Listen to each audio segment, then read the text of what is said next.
नमस्कार, मेरा नाम ओम प्रकाश यादव है और आप देख रहे हैं वॉइस ऑफ रिपब्लिक।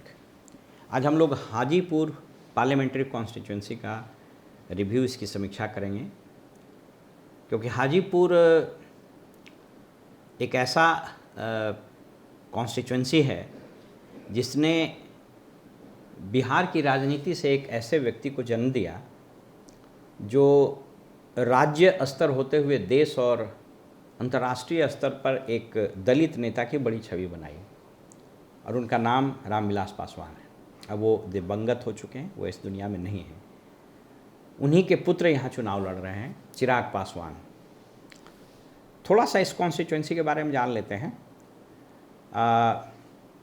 बड़ा ऐतिहासिक और बड़े दिग्गज लोग यहाँ से चुनाव जीतते रहे हैं।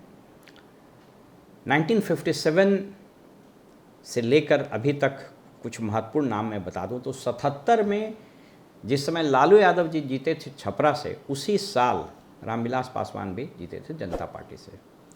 और इन्होंने जो मीडिया में खबरें हैं, एक Guinness book of world record में नाम भी दर्ज कराया था सबसे अधिक मतों के अंतर से जीतने का।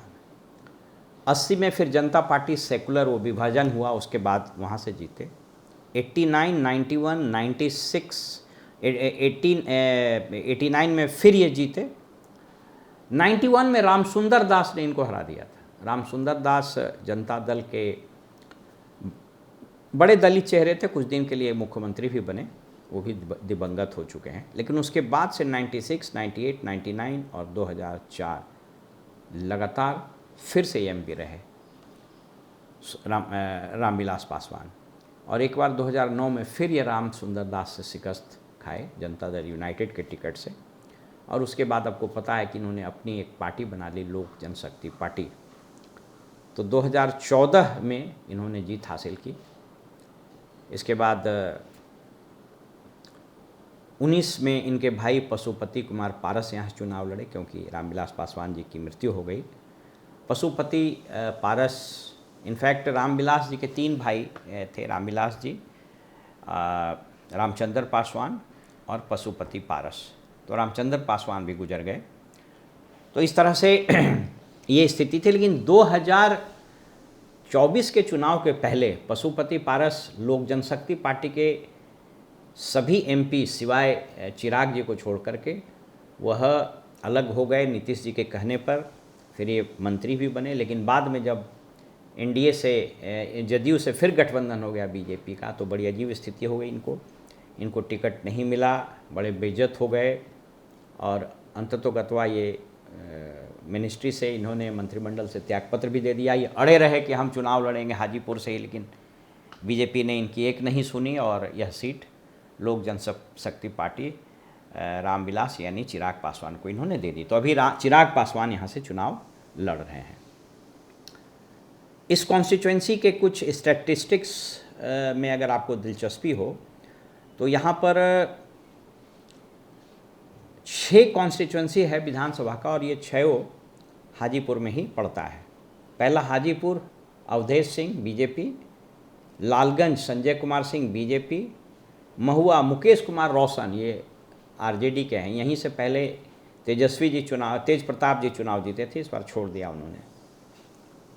राजापाकर कांग्रेस से प्रतिमा कुमारी, राघोपुर से बिहार के पूर्व मुख्यमंत्री तेजस्वी जी एमएलए हैं, और महनार से बीना सिंह ये आरजेडी से हैं।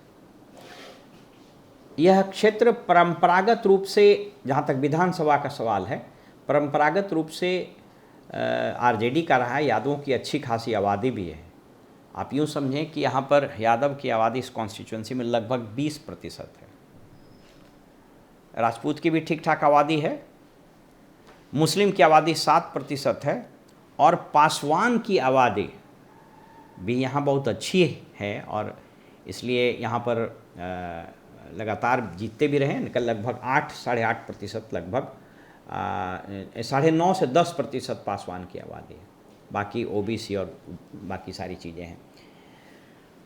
यही कारण रहा है कि राघोपुर जो बिल्कुल यादव बहुल इलाका है, वहाँ से राबड़ी देवी भी प्रतिनिधित्व किए, तेजस्वी जी लड़ रहे हैं, और वो परंपरागत सीट रही। चूँकि ये रिजर्व कॉन्स्टिट्यूंसी है, इसीलिए यहाँ पर जितने नामों को मैंने गिनाया उसको। अब आइए वर्तमान में चिराग पासवान जी एलजेपी से और उनके मुकाबले आरजेडी से शिवचंद्र राम, ये रविदास समुदाय से आते हैं, बिहार सरकार में मंत्री भी रहे, आरजेडी के पुराने नेता हैं, दलित चेहरा हैं, ये फिर से ये मैदान में हैं। मुकाबला क्या है इससे पहले थोड़ा सा समझ लीजिए कि इस 24 के चुनाव से पहले यानी 19 में चिराग जी जमुई से लड़े थे। उन्होंने जीत भी हासिल की और इस बार जमुई में उन्होंने अपने बहनोई को टिकट दिया। फर्स्ट फेज में चुनाव वहाँ हो गया। रिमेनिंग सीट पर जिस तरीके से उन्होंने टिकट का बंटवारा किया, समस्तीपुर की चर्चा मैंने की, आज वहाँ 13 तारीख को चुनाव हो रहा है, तो अशोक चौधरी जी की बेटी को दे दिया। वैशाली की सीट दिनेश कुमार सिंह एक एमएलसी हैं, कद्दावर, और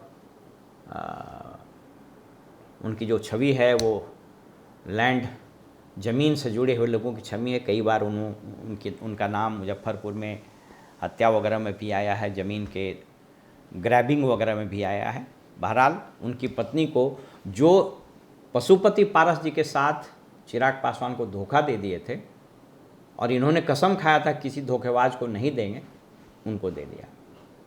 और एक टिकट फिर खगड़िया में उन्होंने राजेश कुमार वर्मा को दिया।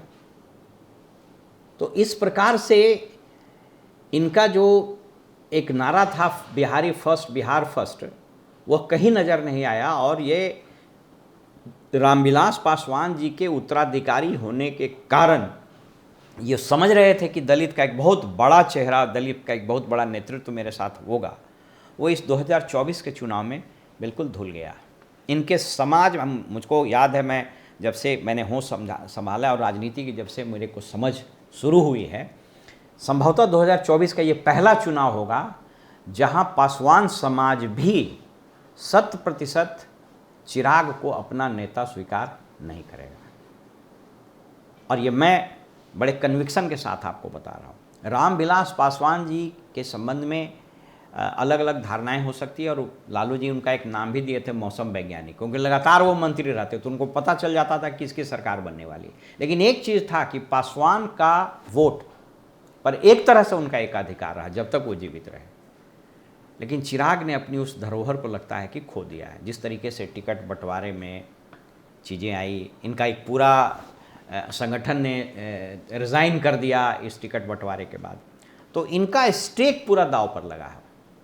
जमुई से जब ये खड़ा अपने बहनोई को करवाए, तो जमुई में मैंने उस पर चर्चा भी की थी, फर्स्ट फेज का चुनाव था, वहाँ पर एक नैरेटिव चल गया कि चूँकि चिराग पासवान स्वयं कॉन्फिडेंट नहीं है कि वो हाजीपुर से जीतेंगे, इसलिए जमुई से अपने बहनोई को जिता करके अपना सीट सुरक्षित रखना चाहते हैं, क्योंकि अगर आवश्यक हुआ तो अपने बहनोई को रिज़ाइन करा के वहाँ से ये लड़ सकें। तो इस तरह का नैरेटिव, सब क्या फैक्ट है, चुनाव तो नैरेटिव पर लड़े जाते हैं। अब जिस प्रकार से, अब दूसरा फैक्टर समझिए, जिस प्रकार से नीतीश कुमार जी और चिराग पासवान में 36 का आंकड़ा है, पूरा rank and file ground level पर ये झगड़ा चला गया था। आपको सबको पता है कि 2-2 चुनाव में कितना डैमेज किया इन्होंने। जदयू का कार्यकर्ता इनको बख्शने के मूड में नहीं है, नहीं नीतीश कुमार बख्शने के मूड में। हमारी जब जदयू के कुछ नेताओं से बात हुई तो उन लोगों ने कहा कि हम लोगों की यह प्राथमिकता है कि ये चुनाव हारे, क्योंकि ये सबसे बड़ा कांटा है। इसलिए इनके खाते में कोई बहुत बड़ा काम हाजीपुर के लिए गिना दें, सिवाय इसके कि इनके फादर ने क्या किया। तो रामविलास जी ने बहुत वहाँ काम किया। इनफैक्ट कुछ लोग बोलते हैं कि हाजीपुर में जो जोनल ऑफिस है रेलवे का, इनके पिताजी की देन है। होटल मैनेजमेंट का एक बहुत बड़ा इंस्टीट्यूट है, ये सारी चीज़ें।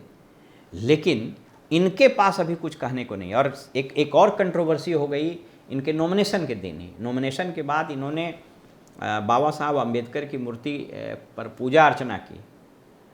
उसके बाद न्यूज़ में आया कि भीम आर्मी ने या शायद कोई और इस तरह के स्वयंभू कोई संगठन है जिसने 51 केजी दूध से बाबा साहब की मूर्ति को नहला दिया। हालांकि इसकी हर स्तर पर भर्त्सना होनी चाहिए, वो ठीक नहीं है, लेकिन ये सारी चीज़ें बताता है कि दलित समाज में भी इनका बहुत एक्सेप्टेबिलिटी अब रहा नहीं, चूँकि इनका जो चाल चरित्र चेहरा है बड़ा एरिस्टोक्रेट वाला है। और अपने फिल्म स्टार भी रहे हैं तो उसी अंदाज में रहते हैं। लेकिन आरजेडी के पक्ष में या आरजेडी के माइनस में जो बिंदु जाती है वो ये कि आरजेडी का पूरे शासनकाल में हाजीपुर में कोई बहुत बड़ा डेवलपमेंटल प्रोजेक्ट आया या कोई चेंज हुआ ये कहने को है नहीं। पुराने लोगों को याद होगा कि 86-87 वगैरह में Hajipur was declared as the first electronic city of the country. Hajipur को इलेक्ट्रॉनिक सिटी घोषित किया गया था। ये मैं बात आपको बता रहा हूँ बेंगलोर वगैरह के और हैदराबाद के डेवलपमेंट से पहले। 86-87 वगैरह में भारत सरकार, उस वक्त कांग्रेस की सरकार थी, ये घोषित किया गया कि हाजीपुर को इलेक्ट्रॉनिक सिटी बनाया जाएगा और हाजीपुर इंडस्ट्रियल एरिया में इलेक्ट्रॉनिक्स की बहुत सारी यूनिटें, बहुत सारी फैक्ट्री लगेगी। लेकिन 90 के बाद जिस तरह से स्थिति बदली वो पूरा ध्वस्त हो गया। हाजीपुर कहने को एक सैटेलाइट सिटी है जो पटना के बिल्कुल नज़दीक है, लेकिन आज भी इंफ्रास्ट्रक्चर के पॉइंट ऑफ व्यू से कुछ नहीं है। एक जोनल ऑफिस खुल गया, एक जेल डिपार्टमेंट का ट्रेनिंग है, एक इंडियन होटल मैनेजमेंट इंस्टीट्यूट है, कुछ नाइपर भी इन्होंने लाया था। रामविलास पासवान जी के प्रयास से नाइपर की स्थापना की गई थी, फार्मास्यूटिकल रिसर्च सेंटर है वो। लेकिन शहर की बेसिक एम्यूनिटीज और इंफ्रास्ट्रक्चर में कुछ नहीं हुआ। ये इसका दुर्भाग्य है कि पटना के सैटेलाइट सिटी होने के बावजूद इस पर कोई बहुत बड़ा काम नहीं हुआ। आज भी सड़कें, मोहल्ले और सिविक एम्यूनिटीज़ उसी कदर है, थोड़ा बहुत जो सुधार हुआ सो हुआ। जबकि यहाँ पर महत्वपूर्ण सोनपुर का मेला लगता है।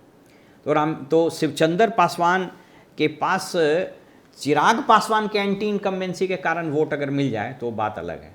लेकिन शिवचंद्र राम कोई वैसा कदावर चेहरा नहीं है जो अपने दम पर कुछ ला सके। लेकिन हाँ, तेजस्वी जी ने यहाँ भी ताकत झोंक दी है, दो कारण से। पहला कि इनका अपना चुनाव क्षेत्र राघोपुर है, और दूसरा कि तेजस्वी के सामने बिहार के नेतृत्व को लेकर के 2-3 चुनौतियाँ थी यंग लीडरशिप में, जिसमें एक चिराग है, दूसरा कन्हैया है।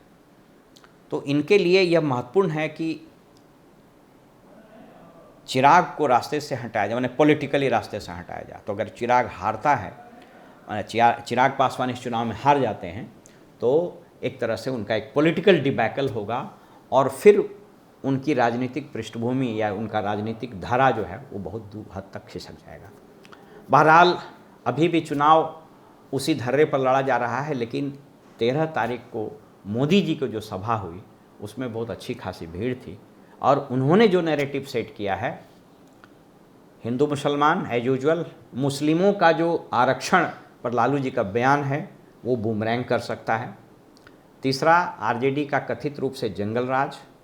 चौथा, 70 साल से ऊपर के लोगों को मुफ्त इलाज की सुविधा का ऐलान, अनाज जो लगातार दे रहे हैं उसका। और हाँ, एक खास तौर पर हाजीपुर की सभा में उन्होंने महिला आरक्षण बिल पर चर्चा की और कहा कि आप लोग याद कीजिए कि किस प्रकार आरजेडी ने महिला आरक्षण बिल को संसद भवन में फाड़ कर टुकड़ा टुकड़ा कर दिया। तो ये ऐतिहासिक तथ्य भी है। उस वक्त शरद यादव वगैरह ने विरोध किया था। आरजेडी के एमपी हुआ करते थे सुभाष यादव, जो लालू प्रसाद जी के साले थे, उसने पूरा फाड़ कर और बहुत ही गैर लोकतांत्रिक तरीके से उसका जो प्रदर्शन किया था, उसका बहुत ख़राब मैसेज गया था। तो उसको आज मोदी जी ने हाजीपुर में गिनाया है। रामविलास पासवान जी की भी चर्चा की गई और इस प्रकार उन्होंने वोट मांगा। तो आज की सभा के कारण अगर कुछ पोलराइज हुआ हो या टिल्ट हुआ हो तो कहना बड़ा मुश्किल है, लेकिन यहाँ पर चिराग पासवान के लिए राहें आसान नहीं हैं। फिलहाल हमें इजाज़त दीजिए और आप देखते रहिए वॉइस ऑफ रिपब्लिक। नमस्कार।